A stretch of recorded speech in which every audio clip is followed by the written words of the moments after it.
अस्सलाम वालेकुम नाजरीन, आप देख रहे हैं INN चैनल। मैं हूं शेख अहमद अली। इस न्यूज़ बुलेटिन में आइए नजर डालते हैं दिन भर की बड़ी खबरों पर। तेलंगाना हुकूमत को नेशनल ग्रीन ट्रिब्यूनल ने भारी जुर्माना आयद किया है। पालमूर रंगारेड्डी दिंडी प्रोजेक्ट्स को इजाजत के बगैर तामीर करने पर 900 करोड़ रुपए का जुर्माना आयद किया गया।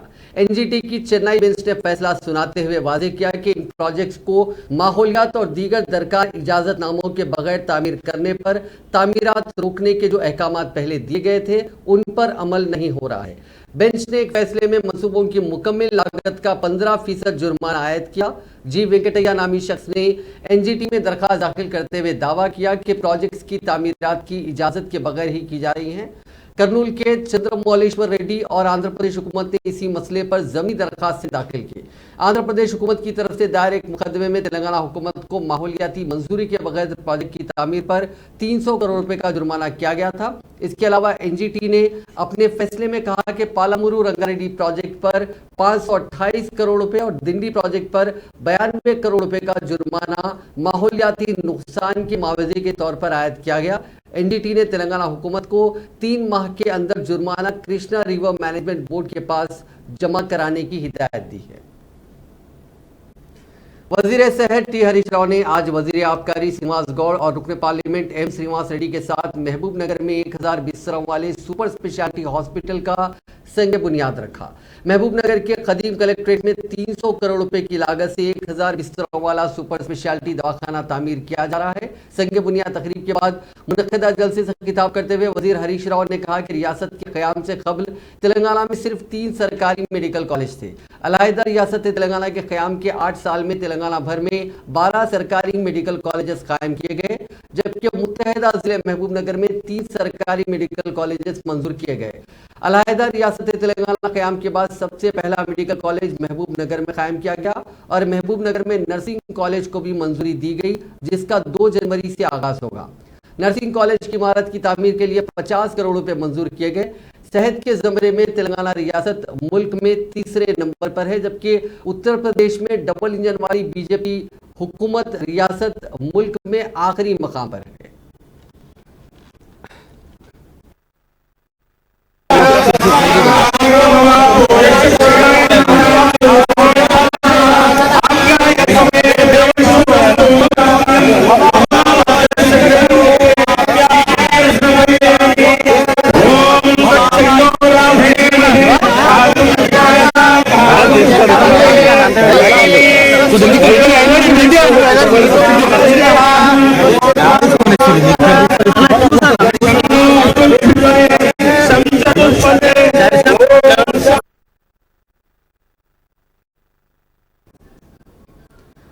तेलंगाना के वजीर इंफॉर्मेशन टेक्नोलॉजी KT रामाराव ने तेलंगाना में रेलवे कोच फैक्ट्री के क़याम के लिए मरकज के वादे को पूरा ना करने पर मोदी हुकूमत पर नुक्ताचीनी की।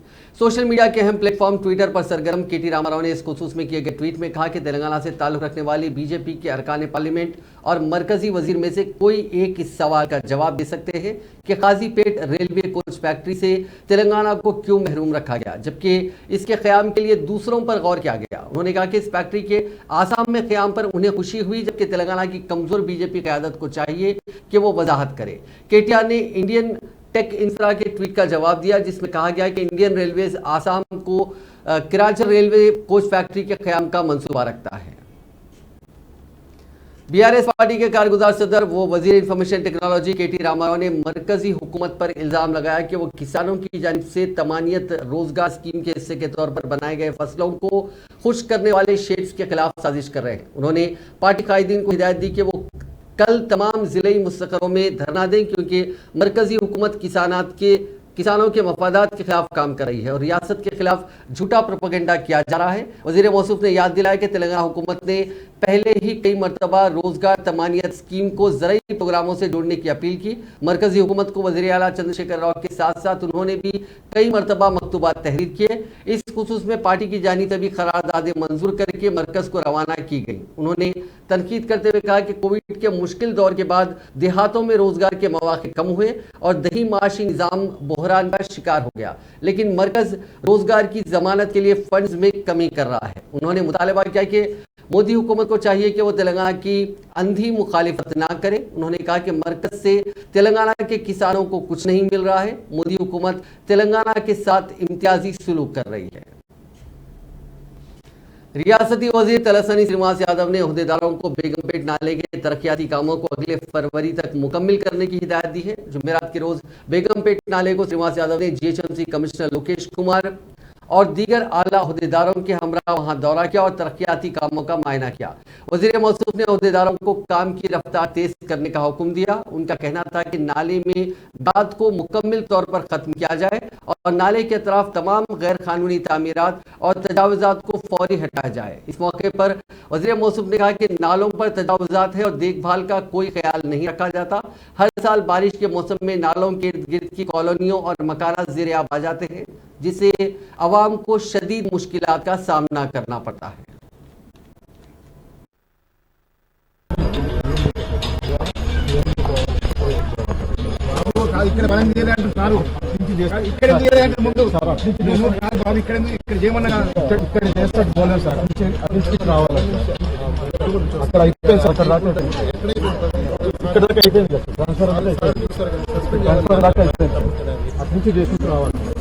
రోడ్డు వస్తున్నారు కానీ ప్రభుత్వం చేయట్లేదు.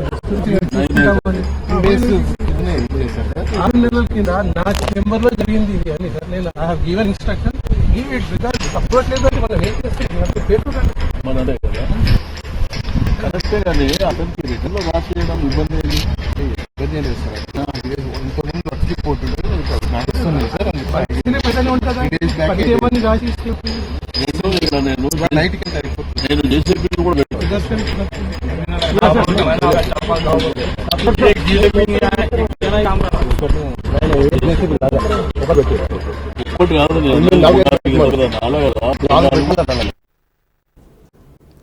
बीआरएस के रुकन राज्यसभा के सुरेश रेड्डी ने आज राज्यसभा में अक़लियतों और ओबीसी के प्री मैट्रिक स्कॉलरशिप को रोक देने के मसले को उठाया। उन्होंने कहा कि किसी भी तबके में तालीम से ही मसावत मुमकिन है। प्राइमरी एलिमेंट्री एजुकेशन पर दिल्ली में जो डिक्लेरेशन जारी किया गया था उसको जहन में रखने की ज़रूरत है। उन्होंने कहा कि समाज में मौजूद पसमानदा तबक़ात के अवाम को तालीम से आरास्ता करने के लिए इस मुल्क में कई कोशिशें की गई, लेकिन अफसोस के साथ कहना पड़ रहा है कि मरकज़ ने अक़लियतों और ओबीसी को दिए जाने वाली स्कॉलरशिप को रोक दिया। To ensure that the weakest of the weak in the society and their children come and get educated. So as part of that issue, sir, various measures have been taken over a period of time. It is with a heavy heart I have to inform that in the midst of this academic year of 22-23, last month the government issued a notice stating that the scholarships, the pre-matric scholarships for the OBC and minorities will be discontinued. Now we are all aware that the minorities and the OBCs, they are economically very weak. They need all types of support, including the financial support which has been continuing. Giving them 1,000 to 5,000 rupees per student under various categories per year is not really a big burden for the government, but it's a big relief for these students coming from these poor sections. It is an incentive for them to join school. It's an incentive to the families to send the children to the school, and it's also an incentive to the private schools to run the schools in one of the remotest areas where government is unable to reach. In a situation like this, without any consultation, if the government comes out and says BRS की रुकन कानून साज council के कविता ने BJP की मरकजी हुकूमत को मुखालिफ किसान करार दिया। आज एक प्रेस कॉन्फ्रेंस से खिताब करते हुए कविता ने कहा कि रियासत की बीआरएस हुकूमत किसानों के मफाद में काम कर रही है। उन्होंने कहा कि किसानों के मफादात के तहफ़्फ़ुज़ के लिए बीआरएस पार्टी कल एक महाधरने का एहतमाम करेगी। हम आज ये कहना चाहते हैं कि हमारे तेलंगाना में कल हर एक डिस्ट्रिक्ट हेडक्वार्टर में फार्मर्स का प्रोटेस्ट होने वाला है, क्योंकि जो नरेगा के साथ एग्रीकल्चर को मिलाने का हमारा डिमांड था, उस स्कीम में जितने भी तेलंगाना को पैसे मिले थे वो वापस देने की आज भारतीय जनता पार्टी सरकार बात कर रही है और हम इस बात से सहमत नहीं है। हमारी मांग ये है कि महात्मा गांधी नरेगा स्कीम और एग्रीकल्चर दोनों को मिलाना चाहिए। खेती बाड़ी और महात्मा गांधी नरेगा स्कीम को जोड़ेंगे तो खेती का खर्चा कम होगा, फार्मर के लिए बहुत प्रॉफिटेबल होगा। तो ये हमारा डिमांड है। इसीलिए हम ये मांग करते हैं बीआरएस पार्टी से कि भारतीय जनता पार्टी अभी तो फार्मर्स के बारे में सोचे। जिस पार्टी ने ये दावा करके सत्ता में आया है कि हम इस देश के लिए चौकीदारी करेंगे, ये लोग सो रहे थे जब हमारे देश से पैसा लूट के बड़े बड़े बिजनेस वाले चले गए थे। कल 2 दिन पहले पार्लियामेंट में, राज्यसभा में इन्होंने आंसर ये दिया है कि 19 लाख करोड़ रुपए इन्होंने वो लुटेरों के लिए बैंकों का कर्जा माफ किया है। मैं आज मोदी जी से ये पूछती हूँ, ये सवाल उनसे करना चाहती हूँ, जो आप काला धन वापस लेके आने वाले थे वो तो आया नहीं है, लेकिन अपनी देश के खुद का पैसा 19 लाख से ज्यादा, 19 लाख करोड़ों से ज्यादा जो लुटेरे लेके गए, कम से कम उनको तो लेके आइए। क्यों कांग्रेस के दफ्तर गांधी भवन में आज उस वक्त कशीदगी पैदा हो गई जब उस्मानिया यूनिवर्सिटी से वाबस्ता चंद तुलबा कायदीन ने साबिक रुकन असेंबली अनिल के साथ गाली गलौज करते हुए उन पर हमला करने की कोशिश की। कांग्रेस पार्टी से वाबस्ता तुलबा कायदीन ने कांग्रेस बचाओ के नारे भी लगाए। उन कायदीन ने साबिक रुकन असेंबली अनिल पर शदीद बरहमी जाहिर करते हुए कहा कि वो किस तरह पार्टी के सीनियर कायदीन बिलखुसूस उत्तम कुमार रेड्डी पर गलत इल्जामात आयद कर रहे हैं। एहतजाजी कायदीन ने इल्जाम लगाया कि पार्टी में सीनियर कायदीन को नजरअंदाज किया जा रहा है और दीगर जमातों से कांग्रेस में शामिल होने वालों को ओहदे दिए जा रहे हैं। यह सब तमाशा उस वक्त पेश आया जब गांधी भवन में कुल हिंद कांग्रेस कमेटी के जनरल सेक्रेटरी और साबिक मरकजी वजीर दिग्विजय सिंह सीनियर कायदीन में पाई जाने वाली नाराजगियों को दूर करने के लिए हाईकमान के मुबस्सिर बनकर वहां पहुंचे थे। काफी देर तक गांधी भवन में गाली गलौच और धक्कम-पेल के वाकयात देखे गए और दिग्विजय सिंह के अलावा पार्टी के दीगर सीनियर कायदीन ये सब देखकर बरहम हो गए। इसी दौरान पीसीसी के नायब सदर मल्लू रवि ने तुलबा कायदीन को समझा बुझाकर उनका एहतजाज खत्म करवा दिया। वाज़ेह रहे कि पीसीसी की नई कमेटी के ऐलान के बाद पार्टी के सीनियर कायदीन बशमूल भट्टी विक्रमार्का, उत्तम कुमार रेड्डी, मधु याचकी गौड़, जग्गा रेड्डी और दूसरों ने शदीद नाराजगी जाहिर करते हुए रेवंत रेड्डी के बायकॉट का ऐलान किया था।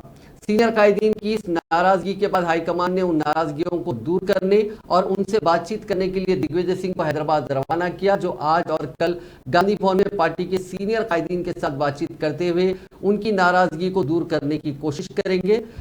ऐसा आज महसूस हो रहा था कि दिग्विजय सिंह अपने मकसद में कामयाब भी हुए हैं। बहुत से सीनियर कायदीन ने आज दिग्विजय सिंह से मुलाकात की, जिनसे मुख्तलिफ उमूर पर बातचीत हुई। उसके बाद उन कायदीन ने बताया कि वो कांग्रेस पार्टी में मुत्तहदा तौर पर काम करेंगे और कांग्रेस पार्टी को रियासत में इख्तिदार में लाने के लिए सब मिलकर कोशिश करेंगे।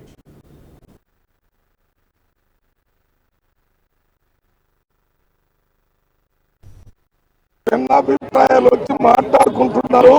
సీనియర్ నాయకులు రేవంత్ రెడ్డి గారితో మాట్లాడి అన్ని విషయాల్ని మాట్లాడుతుంటే అయితే అర్థం అమ్మే మాట్లాడే దగ్గర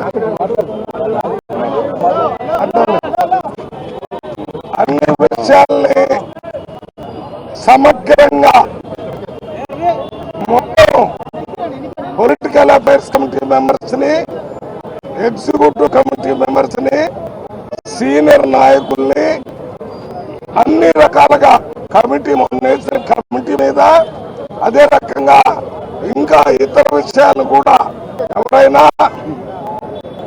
ఏ నాయకుల మీద సోషల్ మీడియాలో ఏమొచ్చినాయి లేకపోతే వేరే స్టేట్మెంట్స్ ఏమొచ్చినాయి వాటి మంచి చెడులు అన్ని కూడా దిగ్విజయ్ సింగ్ గారికి చెప్తున్నారు. దిగ్విజయ్ గారు నిర్ణయం తీసుకుంటారు. ఆయన వెళ్ళేటప్పుడు ఎవరి మీద ఏ రకంగా డైరెక్ట్ గా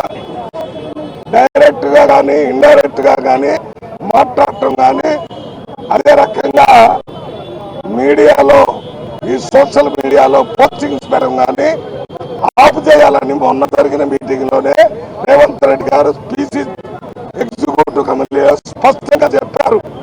ప్రతి ఒక్కరూ ఒకరిని గౌరవ भाई आज दिग्विजय सिंह जी यहाँ आए थे तो मैंने इस मौका का फायदा उठा के मैंने उनसे बात की हम लोग यही डिस्कस करे हैं कि कांग्रेस पार्टी को मजबूत करके केसीआर और केंद्र सरकार ये दोनों करते हुए ये हरकतों को जो पब्लिक पे ये थोप रहे हैं, जो आज के दिन ब दिन आम आदमी का खर्चा बढ़ते जा रहा है, नौकरियां नहीं है, बेरोजगारी हम देख रहे हैं और राहुल गांधी ने इसके बारे में कई बार जिक्र करे हैं। तो इन्हीं समस्याओं पे, और दूसरी बात इस स्टेट में पब्लिक सेक्टर अंडरटेकिंग सबको बंद करते जा रहे हैं। तो इन पीढ़ियों से जब पंडित जवाहरलाल नेहरू ने उनका बुनियाद बनाए थे, उस दिन से आज तक इतने पीढ़ियों को हमने नौकरी रोजगार दिए थे और आज वो सब बेरोजगार होने वाले हैं। तो इन सारे समस्याओं पे हमारी चर्चा हुई। आज जो है दिग्विजय सिंह जी ने आए भारत जोड़ो यात्रा तेलंगाना में सक्सेस की है। राहुल जी का भारत में भारत जोड़ो यात्रा 100% सक्सेस हुआ है। आज दिल्ली तक सक्सेस हुआ है, दिल्ली से फिर आगे भी जा रहे हैं, कन्याकुमारी से कश्मीर तक। उस वास्ते राहुल जी का जो पद यात्रा है सक्सेसफुल हुआ। सब थैंक यू बोल के मैं बोला। बाद में मैं पूछा क्या करेंगे स्टेट को कांग्रेस पार्टी को सख्त बनाने के, मजबूत बनाने के। बोल तो एसटी एसी बीसी बड़गू बहना वर्गालों को यूथ वाले को लेके चले तो अपने कांग्रेस पार्टी जरूर जीतेंगे सब।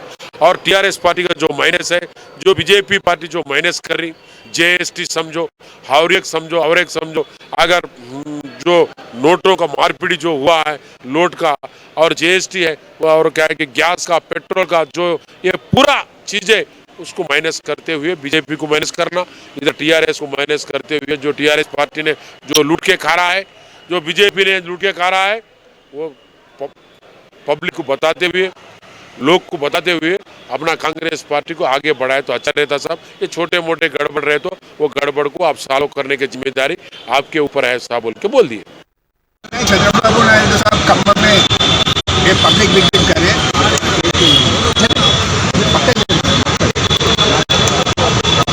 चंद्रबाबू नायडू साहब खम्मम में पब्लिक मीटिंग करे, पब्लिक मीटिंग के उनका पूरा तकलीफ सुने तो उनका तकलीफ करे, खुद उनका भाजपा बदलने के वास्ते वो मीटिंग करे जैसा महसूस हुआ।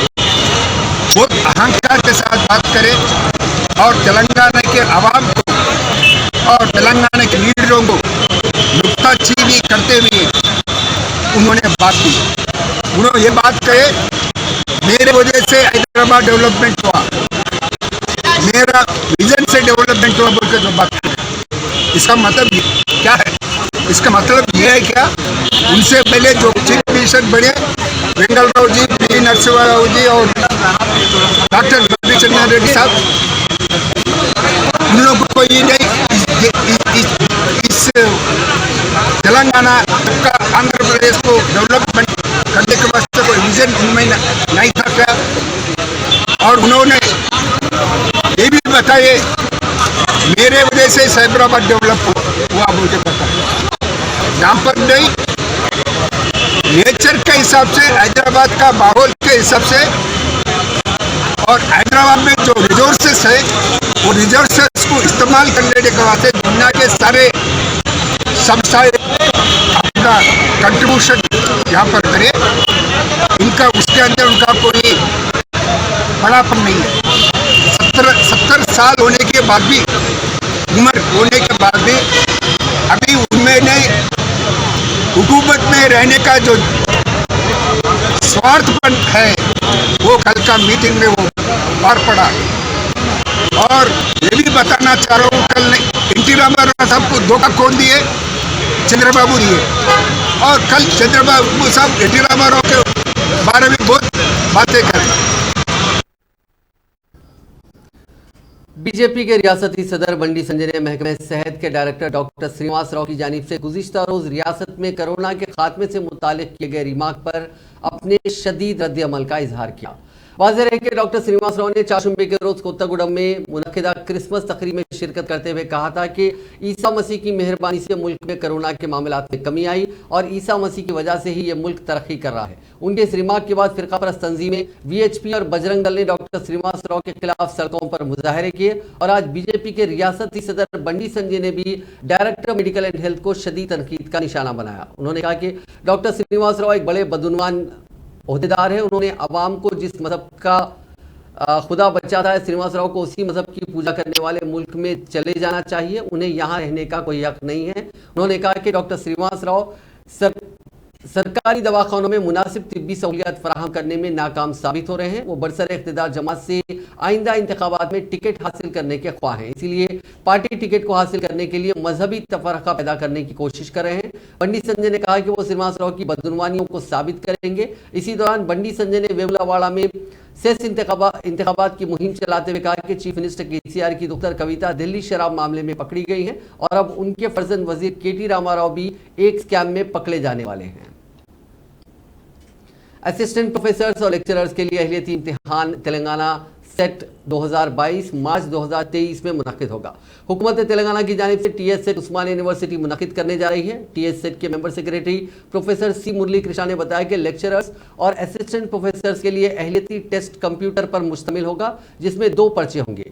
3 घंटे पर मुश्तमिल पर्चों में पहला पर्चा 50 सवालात पर मुश्तमिल होगा, जिसमें 100 निशानात होंगे, जबकि दूसरे पर्चे में 100 सवालात होंगे, जिसमें 200 निशानात होंगे। लेक्चरर्स और असिस्टेंट प्रोफेसर के उम्मीदवारों के लिए ऑनलाइन दरखास्तें 30 दिसंबर से दस्तयाब रखी जा रही हैं। मुकम्मल तफसीलात और दरखास्त फॉर्म्स को डाउनलोड करने के लिए वेबसाइट www.telangana.cet.org या उस्मानिया यूनिवर्सिटी की वेबसाइट usmania.ac.in मुलाहिजा की जा सकती है।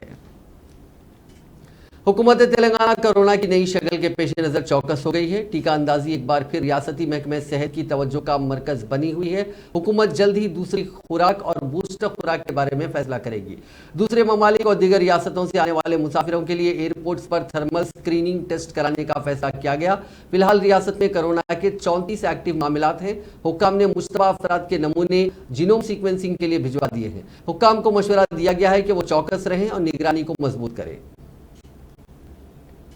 तेलंगाना में सर्दी की शिद्दत में दिन ब दिन इजाफा होता जा रहा है। मशरकी और शुमाल मशरकी हिंदुस्तान से कम ऊंचाई पर चलने वाली हवाओं की वजह से रियासत में सर्दी में इजाफा हुआ। अकल तरीन दर्जे हरारत 10.4 डिग्री आसिफाबाद जिले में रिकॉर्ड किया गया। जिले आदिलाबाद में दर्जे हरारत 10.8 डिग्री, संगारेड्डी जिले के कोहिर में 11.4 डिग्री, जिले निर्मल में 11.7 डिग्री, मंचिरियाल जिले में 12.7 डिग्री सेल्सियस दर्जे हरारत रिकॉर्ड किया गया। सुबह के वक्त कोहर के बाद लोगों को मुश्किलात का सामना है। रियासत में सर्दी की शिद्दत में इजाफा होते ही महकमे मौसमियात के हुक्काम ने लोगों को होशियार रहने का मशवरा दिया। रियासत के वजीर दाखिला महमूद अली के मकान के करीब वाइटनर्स की गैंग की वजह से मकामी लोग काफ़ी परेशान हैं। कुछ मकामियों ने वहाँ की वीडियोज़ रिकॉर्ड की हैं। वाइटनर के नशे में कुछ नौजवान वहाँ हंगामा करते दिखाई दे रहे हैं। आज कुछ नौजवानों ने आजमपुरा चमन के पास, जो कि वज़ीर दाखिला के मकान के बिल्कुल करीब में वाक़ है, वहाँ पर काफ़ी हंगामा किया और एक दुकान को नुकसान भी पहुँचाया।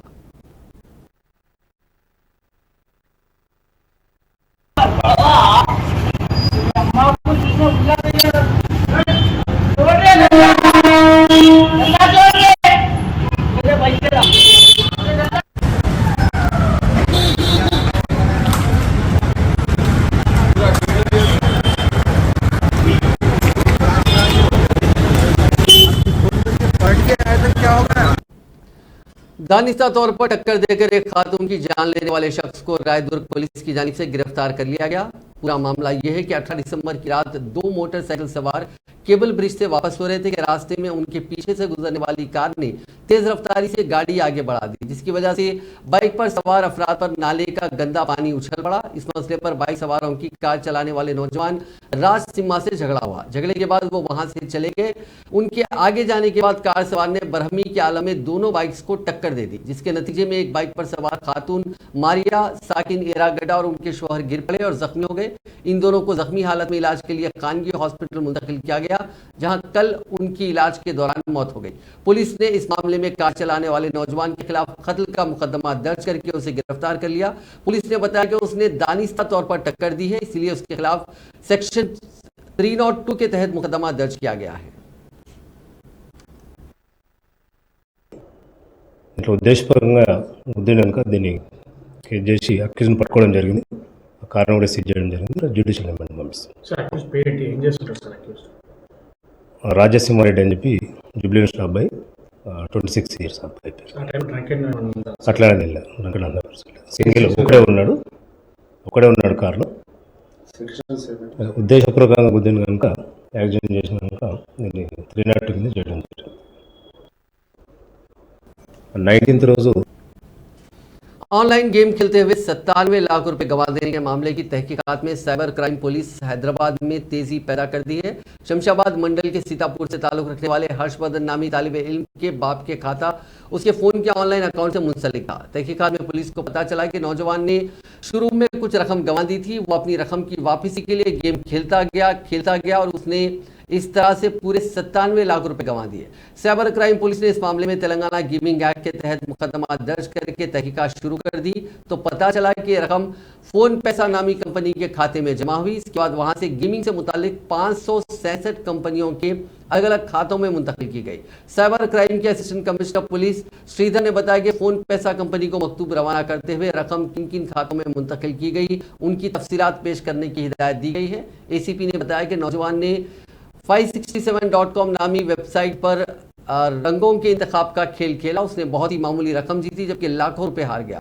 दूसरी तरफ हर्षवर्धन का बाप और उसका खानदान काफी परेशान है। उनका कहना है कि वो जमीन खरीदने के लिए रखी गई रकम से महरूम हो जाने की वजह से काफी परेशान है। उन्होंने पुलिस से ख्वाहिश की कि उनकी रकम किसी तरह उन्हें वापस दिलवाई जाए।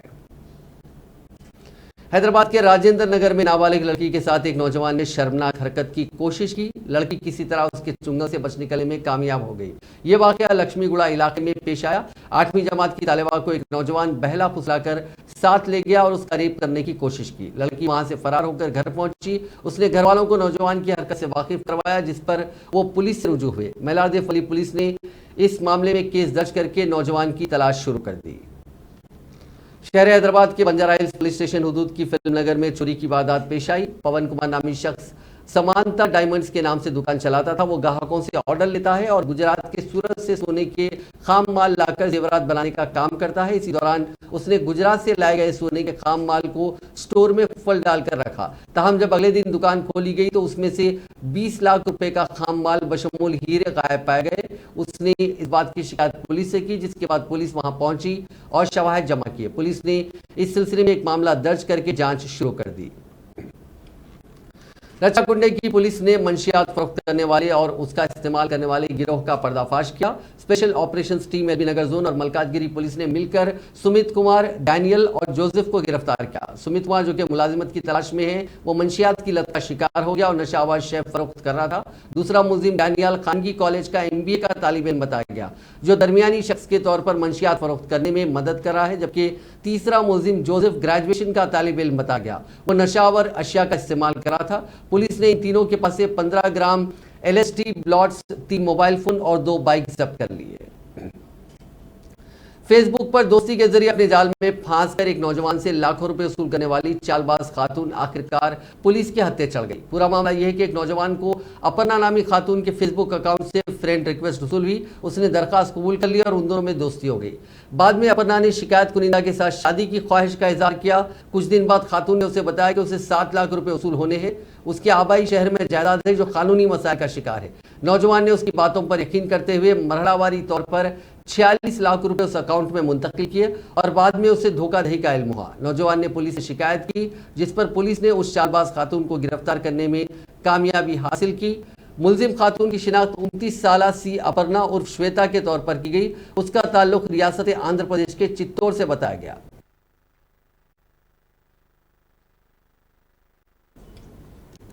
तेलंगाना के जिले जगतियाल में एक ही रात में 10 दुकानात में चोरी की वारदात पेश आई। ये चोरी की वारदात कल शब जिले के Metpally mandal old bus stand main road की दुकानात में पेश आई।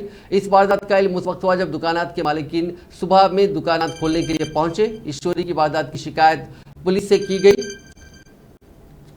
दुकानात में चोरों ने घुसकर बड़े पैमाने पर रकम और सामान की चोरी कर ली। चोरों ने हार्डवेयर, ज़रूरी अशिया की दुकान, किराना, मेडिकल और मोबाइल की दुकानात को निशाना बनाया। तेलंगाना के जिले महबूब नगर के जचला मंडल के करीब पेश आए सड़क हादसे में 3 अफराद शदीद जख्मी हो गए। यह हादसा उस वक्त पेश आया जब तेज रफ्तार कार के ड्राइवर ने उसका तवाजुन खो दिया जिसके नतीजे में ये कार कंटेनर से टकरा गई। इस हादसे में कार में सवार 3 अफराद शदीद जख्मी हो गए। हादसे के बाद कार का ड्राइवर उसमें फंस गया। मकामी अफराद की इत्तला पर पुलिस वहां पहुंची जिसने कामों का आगाज किया और शदीद जख्मियों को इलाज के लिए करीबी अस्पताल मुंतकिल किया। नाजरीन, इस न्यूज़ बुलेटिन में बस इतना ही। आप देखते रहिए INN चैनल।